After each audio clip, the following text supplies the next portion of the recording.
Here was my routine yesterday, and I need to have healthier habits, I know. But Grace left for work, and I asked her to wake me up. That way I could have a productive start to the day. So then I woke up, watched 2 episodes of Squid Game, super dark show, by the way. Then ate 2 bowls of Cinnamon Toast Crunch, because, you know. And so, yeah, put down a couple bowls of Cinny Toast Crunch like a man, and then watched a couple more episodes of Squid Game, and then decided, wow, it's getting there. It's like 10:30. I've done nothing, and I cleaned the apartment to at least appear like a productive person and a good husband, because I can say that now. And then I brought Grace lunch, and then I went and spent adult money on a vacuum. Some people might have seen that on my Instagram.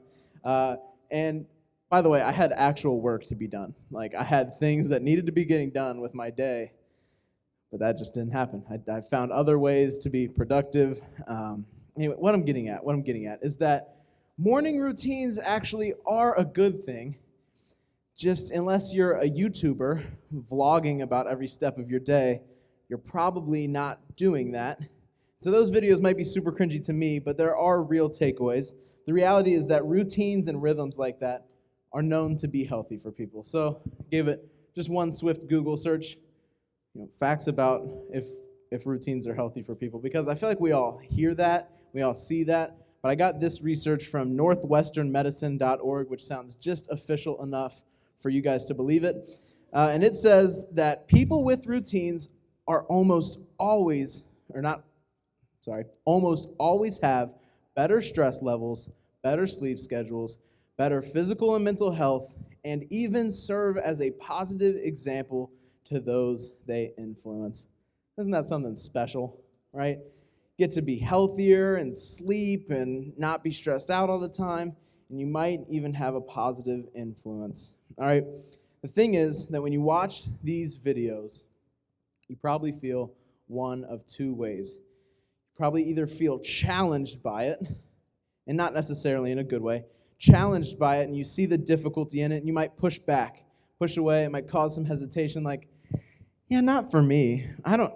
That one's not for me. There's probably a different video out there that one will be for me. The one with less supplements and less smoothie making and less like 45-minute showers and whatnot.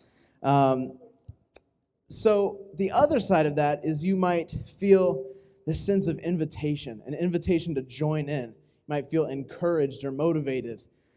Not like me at all, but I watch those videos and I'm like, that's gross. You wake up at 6 or 7. I don't really know what Zach does, but I watch those and I don't feel that way. But maybe you're a person that watches that content. Actually, Tim watched that video today and he said, yeah, I listen to podcasts like that all the time. That stuff motivates me. I'm like, good for you, man, but that stuff is awful to me. But some people watch that and they're like, heck yes. Now I will drink half a gallon of water when I wake up, and it will be awesome. Again, just not me. But I want you guys to keep that idea of challenge and invitation in your mind, because we're gonna go there later on. Okay, so lock that in. Go ahead and give me a little. Everybody, come on. I need to know it's locked in. Thank you for that. You guys looked really silly when you did that, by the way. Anyways, if you're like me, you've always wanted a good morning routine. I've always thought it would be so cool to be one of those guys that has a morning routine worth waking up, setting up a camera, and then acting like you're waking up again, right? Like, that's the morning routine that would be really, like, that's good, right? If it's worth setting up cameras in different angles and then pretending to do it again. You think he actually laughs like that in the morning? Zach, I'm sorry. You don't deserve any of this hate, man. The video's like 2 years old. He doesn't know any of this is happening. Anyways, if you're like me, you've wanted that morning routine. You've maybe even craved it to a certain extent. Like, man, that would be awesome if I had my life together. Wouldn't that be a cool feeling if I actually had my life together? But Grace knows this well. I tend to go 0 to 100 real quick. Like, I go from 2 bowls of Cindy Toast Crunch in the morning and 4 episodes of Squid Game to like, yeah, I'm gonna wake up at 5:30, go to the gym for an hour and a half, go home, read the New Testament, and then we'll start work from there. I try to do, like, I go 0 to 100. I go from, man, I really haven't been reading my Bible right. I'm going to start a Bible in 30-day plan, and I'm going to actually complete it early. It never works. ever. I haven't been in the gym in like 6 months to like, yeah, I'm going to try doing the workout that The Rock does. I can probably do it, right? I can't. I can't do it, okay? And so I tried doing this, and what happens is I go through 2 days of crushing life. The life has been crushed with my new routine. Okay, but then I typed out my thoughts because I knew I wasn't going to be able to say this right. But I crushed life for 2 days, hating every change I've decided to make, and then I quit. Then I feel ashamed, feel shameful, and decide to never better my life again because the overwhelming feeling of failure hovers over me and my willpower to better myself dies. Anybody feel it? Yeah, cool. One other person. Yeah, so does that never happens to you guys where you try something and then you fail real quick and then you're like, I should never try that again and nobody will ever know and it'll be okay. We talk about the Enneagram probably a bit too much, but I'm a 3, and so that's kind of my thing where I tell myself I need to do better and then I cripple at the feeling of failure. So what I'm getting at is that I've always wanted routines that work. Okay, whether that's school, whether that's a morning routine worth vlogging, whether that's going to the gym, actually going to the gym, or even my faith, right? We crave a system that works.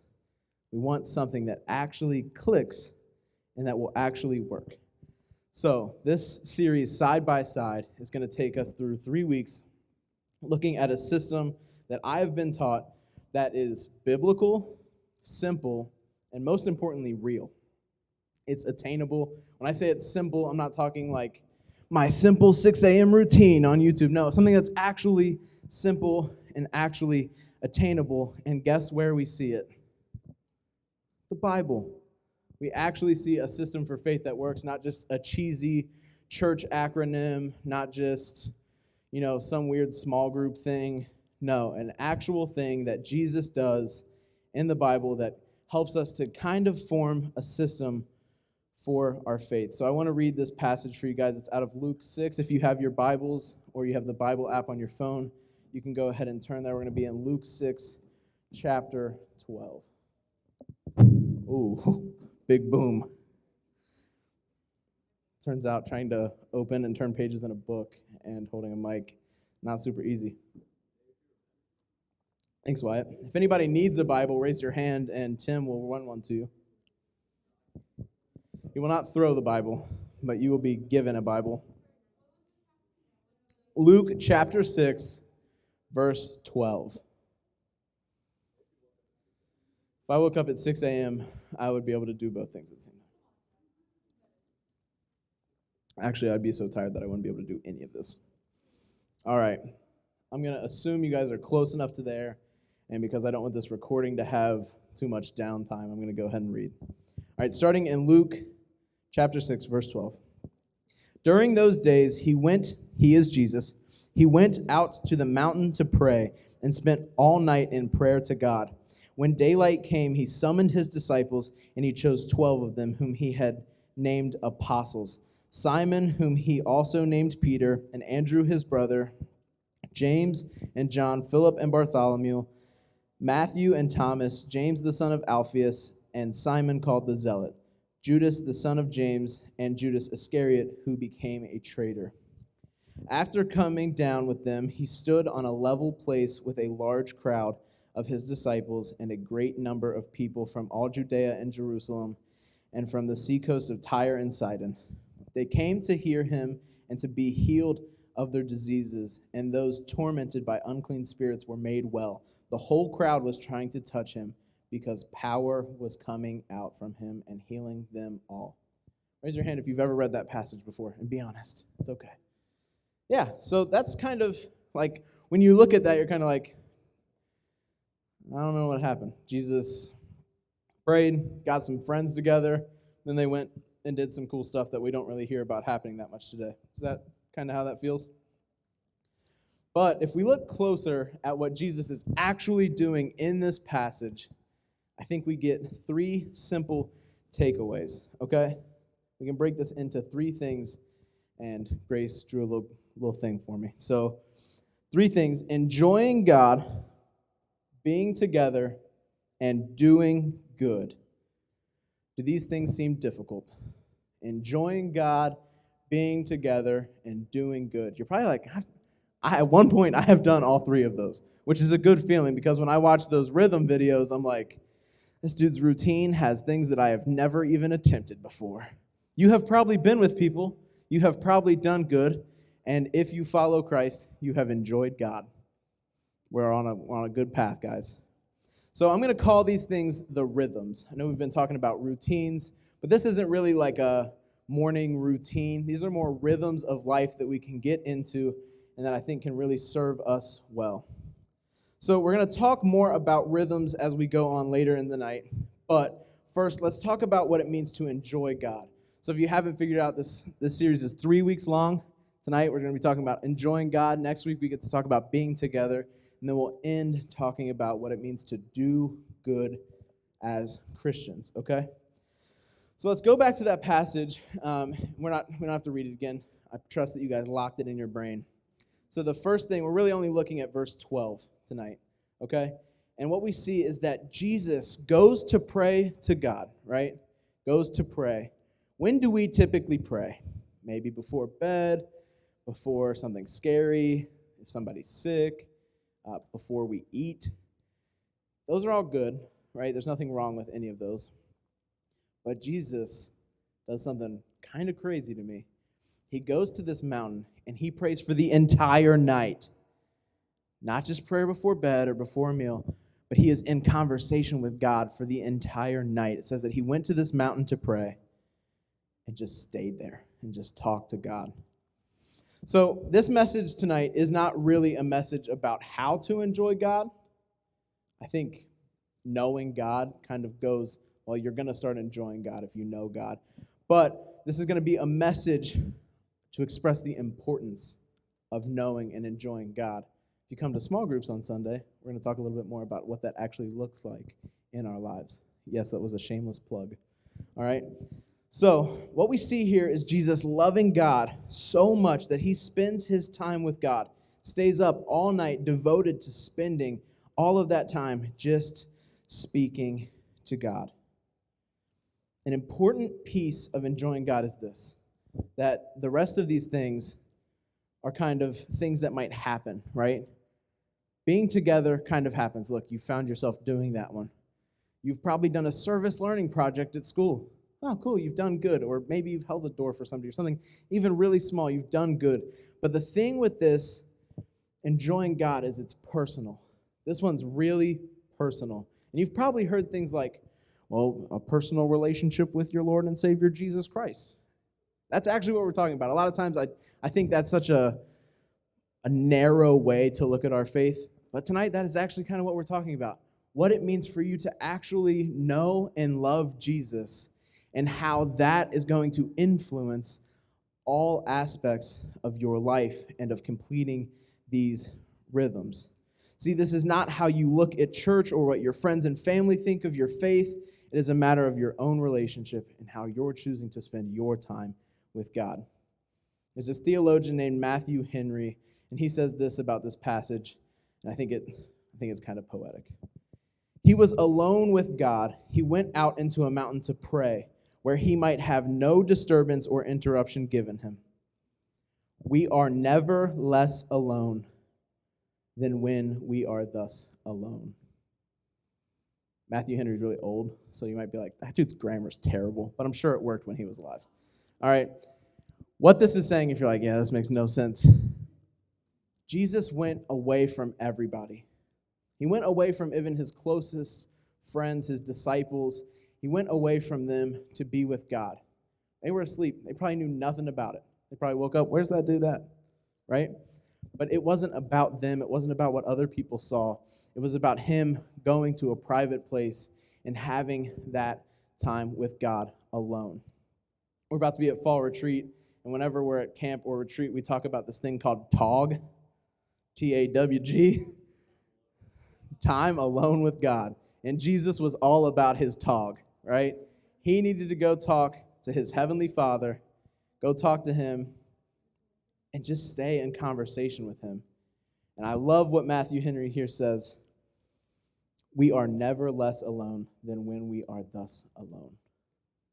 when we are alone with God, that is when we are actually our least alone.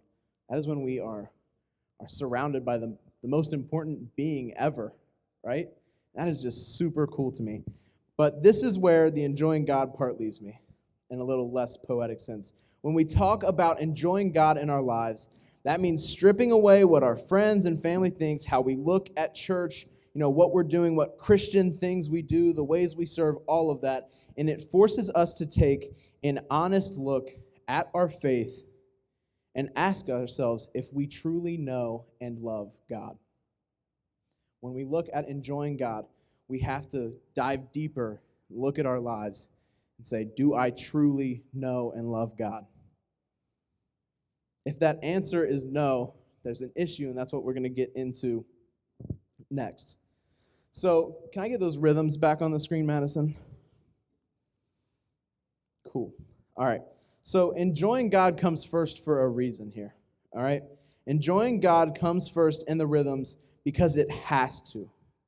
Right? You cannot truly live in the other rhythms without enjoying God first. So, I'll just go ahead and spoil the whole thing for you guys, but please show up to the other weeks, okay? What this forms is a sentence, kind of. You're looking at it like, that does not form a sentence. But when we look at it, we are enjoying God together for the good of the world. And we're going to get into that as we go, but the life of a Christ follower is to enjoy God, sometimes alone and sometimes together, and to do that for the good of the world, to be good for the world, by being a Christ follower in your personal life and in communion with others. And that's really all it's about. But I want you to think about this.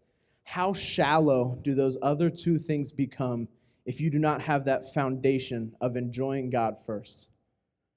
Think about being together. What does being together look like for a Christian? A lot of times it's small groups, right? Like we think about if I'm in fellowship with other Christians, it's probably in a small group. That small group is so shallow if you do not truly know, love, and enjoy God.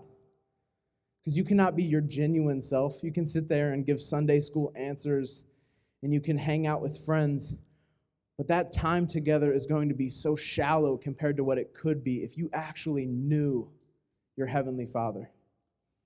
Yeah, doing good is cool. I would go as far to say that you can do some good things without being a Christian.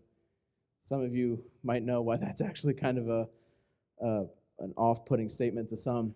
But I think you could do good. I think you could help people without being a Christian. But think about how much better that is, how much fuller that is, and how complete that can really be if you are serving people the way that Jesus served us, and you can tell people about the love of God. Without enjoying God first, you're getting a fraction of what the rest of your life as a Christ follower can look like. I want you to think about it like this. That video that we watched, right? All of those routine videos frequently start with what? Their sleep schedules. I go to bed at 9 and I wake up at 5 and I wake up and immediately start doing stuff. It's all built on their sleep schedule, right? And that's important. I have a terrible sleep schedule most of the time. It's actually getting a little bit better. I'm pretty happy about it. I feel like an adult, right? And that's cool. That's a cool thing.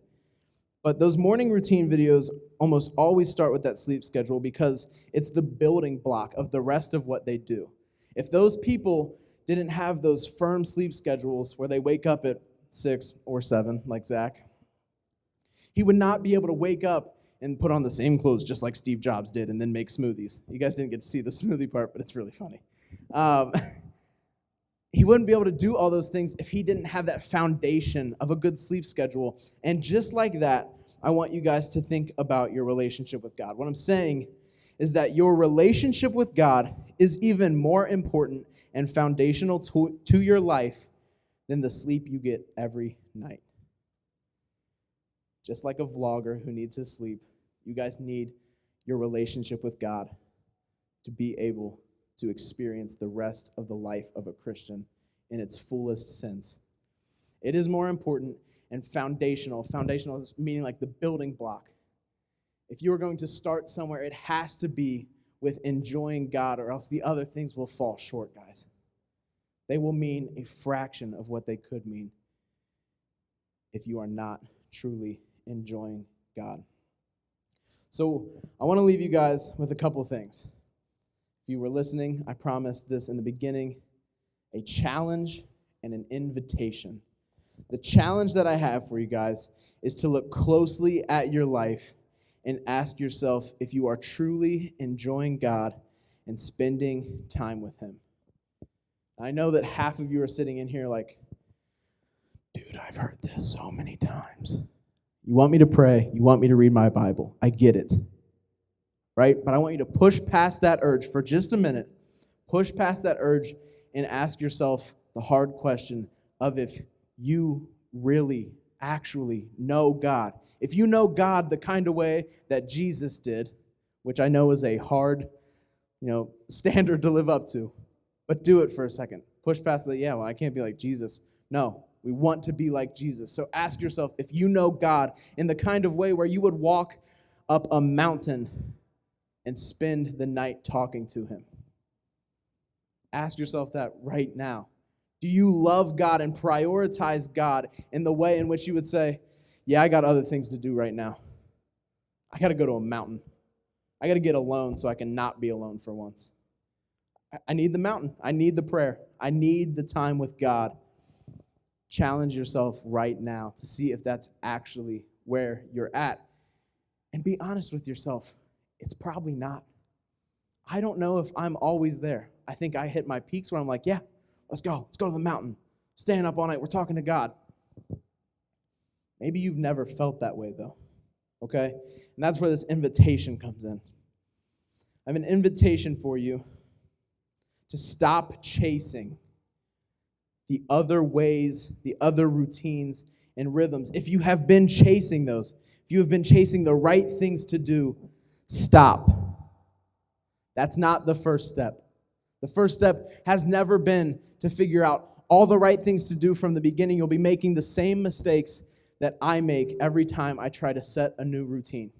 You'll be making the same mistakes of saying, I got to make all these changes and I got to do it right now. You're going to get overwhelmed, and it's not going to make sense. It's not going to click. The whole point of these rhythms is for it to be something simple and attainable, something you can actually step into when you leave here tonight. So this is my invitation. Stop chasing the other ways, the other routines, the other rhythms. Take the first step in walking side by side with Jesus. Take the first step in walking side by side with Jesus and enjoy what it means to actually know God for once. And I know I said this wasn't like the practical side, right? This isn't, how we do those things, right? I think that if we take that first step of just saying, Jesus, I'm right here and I want to walk next to you, I think those next steps will be illuminated, right? We'll know where to go after that. But the reality is, right now, some of you have either taken that step before, and maybe you are in the position where you're like, I know God. We go to the mountain together. That's awesome. You're doing great. Keep it up. Thank God that He's brought you there.